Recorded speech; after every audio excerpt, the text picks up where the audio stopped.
Hey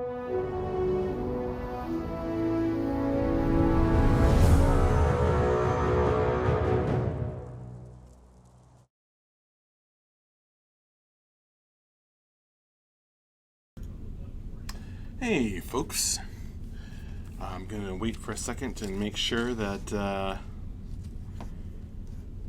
you can hear me clearly. Nothing wrong with the mic, hopefully.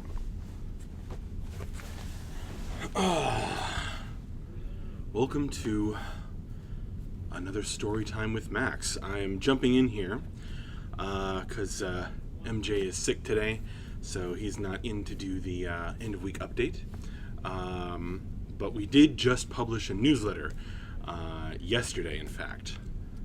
So check that out. It's up on our website. There's a link on the Twitter and the Facebook pages and all of that. So if you're looking for the latest news and from us on a monthly scale, the newsletter would be a good place to look. Once upon a time, there was an intro about Storytime. That's exactly right, Andrew. So I'm going to read a story so that we have, can stream a bit for you folks today. But yeah, not the end of week update, although we will be putting out an update email. Tyler's putting that together. So he'll have some kind of top 10-ish list, I suppose. So look out for that if you're a backer, and we'll put that up on the news section of the website, which you can check out even if you're not a backer. So, oh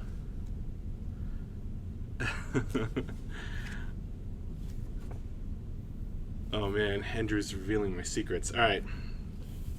So, today I'm going to read The Great Depths Raid Part 10, A Priceless Gift. Last time, if you've been following the stories of the Great Depths Raid, our brave delvers crossed through a tunnel made of darkness, heedless, or perhaps heeding, a strange warning above an archway that read, "The price is won." In this tunnel, they became separated. The Ketchi Hiduk thought it best that he go off in stealth on his own, while the rest of the Delvers continued on through another part of the tunnel. They have just slain the Collector, and are journeying on. Okay, so without further ado, I'm glad you like my shirt. The Great Depths Raid, Part 10, A Priceless Gift, which we just published yesterday. As the Delvers crossed into the dark lair, warning behind them and shadows ahead, they sensed, rather than saw, the nearness of an exit, a thin place where the depths led at last upward and out. The message over the gate, however, weighed heavily upon their minds, revealed through blood and battle. The price is won. None of them could have or would have said what it meant, but still it lingered in their minds like a ghost's whisper. Hiduk, alone, shivered as he pushed through the darkness. Whether it was something about this trip to the depths, or only his imagination, the black-on-black tunnel seemed to be getting clearer to his already enhanced eyes. The tunnel seemed to widen and flatten out, the way forward growing easier. The whispers, though they rose in volume and flooded his ears, changed their form and seemed to propel him onward, instead of presenting the physical barrier of sound as they had before. While the other delvers slowed on the upper path, forced to push harder and harder against the sinister susurrus, Hiduk instead ran faster and faster, something itching in his soul.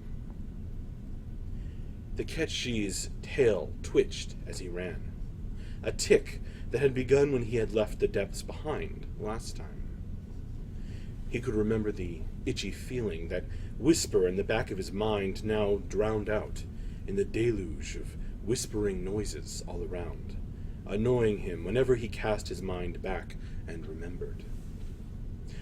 Oh, those foolish days and nights ill spent before he knew what real monsters were, the monsters of his youth, in that warm, sleepy city far from the war front of Arthur's realm, had taught him to become the quick, silent hunter that made his mother proud.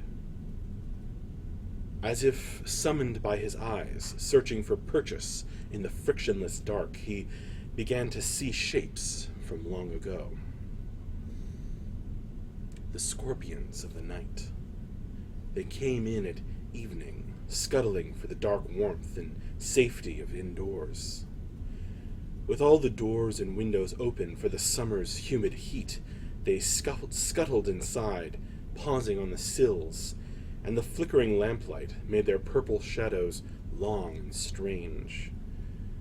The heat seemed only to make them more active, while the people became more sluggish, less aware of the placement of each footfall.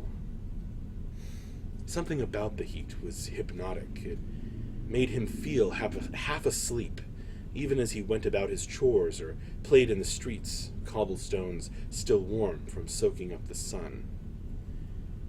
The scorpions were half nightmares, lurking in the cracks and waving their pincers in dark corners like imaginary monsters.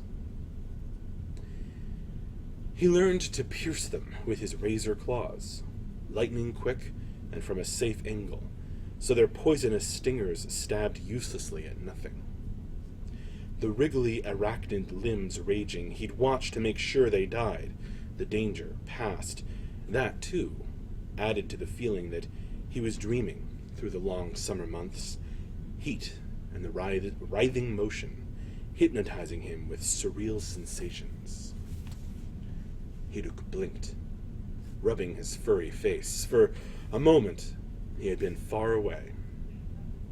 He peered into the dark, lit only by the occasional reddish luminescence through the walls of volcanic glass. The stealthy Ketschi knew he was getting distracted, when any moment he might need all his senses razor-focused. Perhaps, before anything could surprise him, he had better open the veil and see if he could surprise an opponent instead. The hair along his ears and the back of his neck prickled suddenly, and a light touch of strange wind along his whiskers brought Hiduk up short. There was a larger space up ahead. Whatever lair lay there, whatever lurked in the hiding place that was to come, it needed more room than was afforded by this uncomfortable tunnel of whispers. He pushed on, hoping for a glimpse of whatever dangers might lurk. No time for distractions now. Although the whispers seemed to say to him, or as him, "I am the true danger that waits in the shadow." These delvers just didn't get it. They reminded him of the last raid he had joined. Not as a leader then, but a young Ketschi, new to his skills. Not the one carefully choosing companions, but hoping to be chosen. Nevertheless, he had been cautious, always. And everything that had happened then only pushed him to greater caution now. He remembered the face of one Tuahadidanan woman, flashing before his eyes in the darkness as he crept skillfully onward, ready to see what lay beyond. Her pale body, blood-specked and desperate, reaching out a hand as the feeding tubes writhed, attaching themselves to her as sucking orifices. He could do nothing for her. He could not save her, not with his eyes damaged by the acidic spittle of the creature that pursued them here. He could still feel the burning, more painful than her final scream, cut short as a wriggling tube clamped over her open mouth. It had all gone to hell so quickly. No one ever listened to Hiduk then. He could not make them wait. He could not make them even pause when grinning abominations appeared to challenge them. The others rushed in to attack, never noticing the metal and glass traps waiting above. The harvest was quick and sweet for the depths. The young Hiduk ran, darting away as fast as his limbs could move, gracefully twisting and bounding past the lurking traps and dangers that now attempted to seal him as well. He left her behind, did not even attempt to slice open the pulsating sacks that webbed their way over the mage. What could he do in the face of such things? A few others ran too. There could be no recriminations between them. The depths had eaten that as well. As they were picked off one by one, he felt first sorrow, then fear, and was finally overtaken by desperation, seeing only a few more precious seconds of life. There was so much more, so many more things to hunt and skills to improve. But just then, all of that, his whole world, depended on how fast he could run. As he rushed on, remembering that speed, the older, wiser, more cautious Hiduk felt the first beginnings of a change. It was not the change of his ancestors, Moirik and the noble Kets of Clan Kellis, in a barn in a storm. Instead, this was a darker, stranger change that seemed to come not from the outside, but from within. A push outward that filled out his features, and indeed his whole body, with a painful yet pleasing release of force. It was like pulling off a scab, or rather pushing it out from inside. That moment of satisfaction at the transformation of not skin into new skin revealed beneath. Yes, he felt a howling wind now on his flesh. His fur, curling out and growing thicker, took on the loveliest shade of sleek black, yet stood out in stunning contrast with the gleaming black chitin beneath. A vision of black on black. He ran now on more than 2 legs, unnaturally fast, the swiftest hunter. Mother had taught him the importance of speed. He was a silent rush that brought death. He saw now with more than 2 eyes, better even than those gifted to him by the depths that burned out his old ones. He had not known then what that meant. He had not understood the gift. Now, as a good hunter, no, the greatest of hunters, he must pass on his gifts to his followers. With love, always with love. The things he knew slipped out of place. There were no more hatreds and no more kings or leaders. There were no more summer evenings or dark things skittering unknown. There were no more pathways back to light or peace or happiness or rightness. There was no more anything. Only void, the unknown, and emptiness. Taunting, grinning reality was over. Push it aside. Let the new life come in, a malleable thing that could be shaped and changed eternally. Delight filled the air, pregnant with possibility and the 1,000 tiny joys of creation. Silence. Shadow. Abandon that weak film called sanity, the thing dragging down and keeping the border between here and the veil, impatient lover always waiting. As he went into those familiar, gentle arms, Hiduk said farewell to the last bonds that held things, everything, together. He could smell his prey on the strange wind. His prey, at that moment, crept in nervous wonder to a different part of the labyrinth that formed this lair. Out in front, leading the way out of the tunnel made of darkness, Jorvald the Dvergr came out and caught his breath at the sight before him, now lit with a dull, angry glow. He stood upon a strange promontory, a protrusion of black glass that stood out from the organic shapes of metal that wrapped and layered themselves to form this strange terrain, suspended in midair. Like a bridge, the black glass arched downward to what seemed to be a shifting maze. Laid out on a vast tilted disk, pulsing veins of metal corded their way in an impossibly intricate maze of twisting corridors. In the center of the disk, puncturing it like the handle of a spinning top, stood an ancient tower. Meanwhile, a wind whipped across this place, breath of something foul. As the other delvers emerged from the swiftly closing tunnel and squinted in the ugly brown light, each made the same twisted face in sudden aversion. Something about the enormous tower's proportions was distinctly off, a planned mockery of architecture. Pointing with its spindly roof, the whole thing leaned at an angle, with bulbous stones and irregular protrusions along the structure.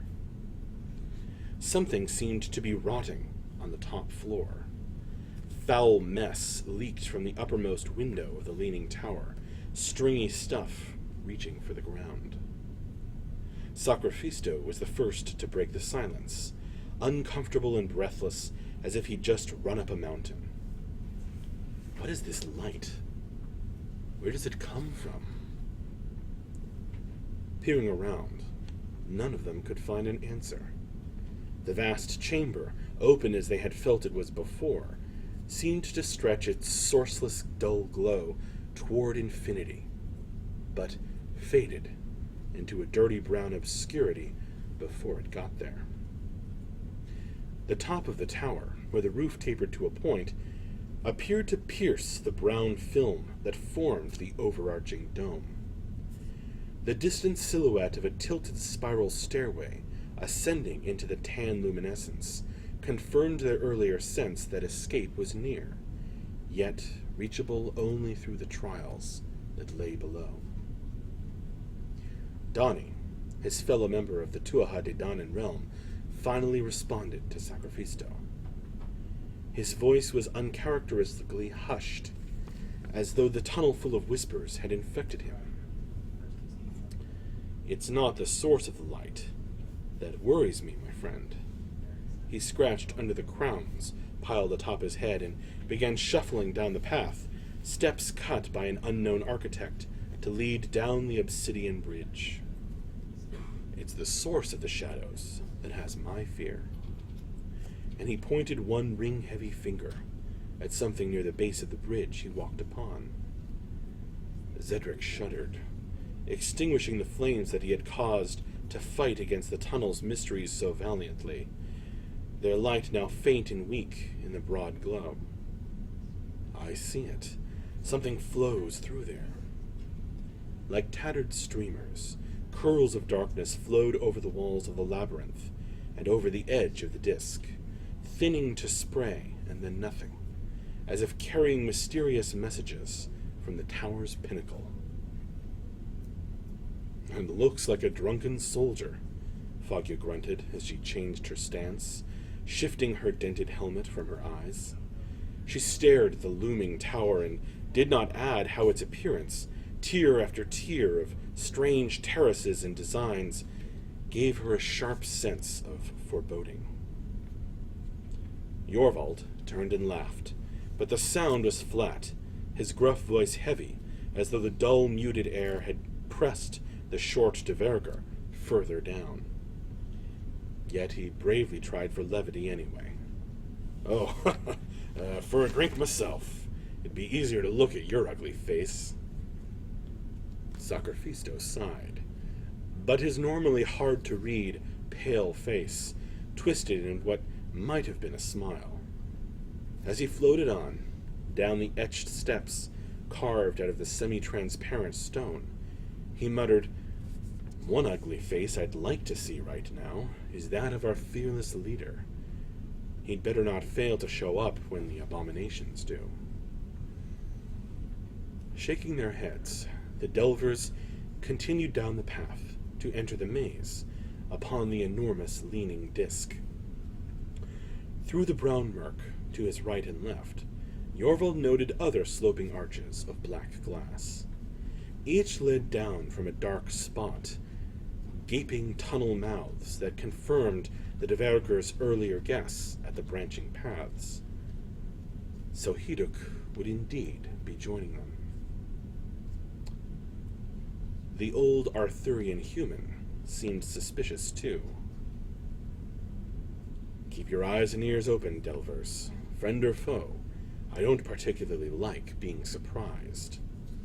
He teased out a bit of the fire that burned in his soul and twisted it between his fingers, a glowing thread of orange inferno that spat and curled over his skin. In its small but furious little light, the flowing shadows of the labyrinth twitched and shook, but did not retreat. Wondering, the Delvers walked between the walls, formed of curling tendons and veins of metal, draped in this quivering shadow stuff. Lighting a bauble of his own, Donnie came closer to one of the walls, inspecting it. The shadows moved and flickered with life, a sensation on the eyes that baffled and confused them, the immaterial given form and consciousness. He plucked his hand back before his glowing ring brushed against a wavering tendril. "Right. Eyes open," he muttered, as he jogged back to Foggy's side. The frost giant thumped along, her footsteps loud as ever, while her companions attempted to be stealthy on their way toward the central tower. She just grinned at the little man below. "Stick close, and keep your magics ready. My hammer is eager to hit something." She ignored Zedric's shushing motion as he held his flame higher and peered around an adjoining corridor. At this moment, the depth's servant could not be seen, would not be heard, smelt, or touched, while he crept masterfully through the veil. Its touch was different now, rippling and wrathful, a stranger passion that he instantly recognized. This little pocket of existence was angry, hurting. He had not been gentle as he entered the veil's embrace. Hiduk could feel the song of salvation and doom thrumming in his blood. He was going to meet his friends. They would speak together, using the most ancient language. His Ketshi's tail was stiff with excitement for their sake, eager, as he was, to share the understanding and the gift he had received. So energetic, so full of motion was he, that his tail was almost curling over his head, newly armored and segmented with a sharp end. He could see his friends now in his mind's eye, which was so hard to tell from reality here in the Vale. See them as he had been when young, as he had been but moments ago. A fearful glance over one shoulder to see if the others were coming. One trembling step forward, a tightened grip on a weapon. At any moment, they would be off, the general melee descending like thunder in a metal storm. Still alive for the moment, but surely not forever. It was a dance, the greatest dance of all. So much danger in every movement, it was certain to catch someone unexpectedly. Death awaited at every breath. each beat of their hearts hovering at the edge of the end. "Any moment now you will meet," said the whispers.